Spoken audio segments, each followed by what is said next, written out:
Hello guys, what's up? It's me, Yuvan, and today we will be launching airplanes on the 8th floor building. Just like that. Okay, let's start with the first and normal, simple basic plane, which is the dart. Let's do this. Oh my god. 3, 2, 1. Whoa! It literally took a U-turn to that area. Oh my god. Now we've got the arrowhead. Let's see what this bad boy has. 3, 2, 1. Whoa!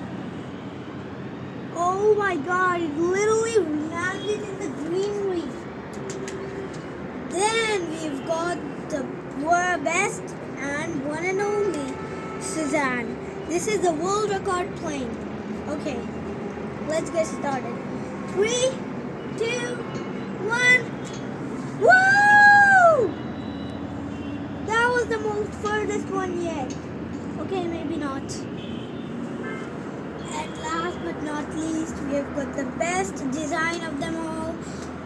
This was designed by John Woods. Let's see. This is called the F-15 jet.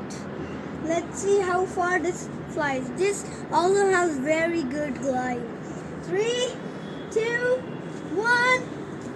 Woo! That was the most farthest one yet. That's it for this video, and see you in the next one.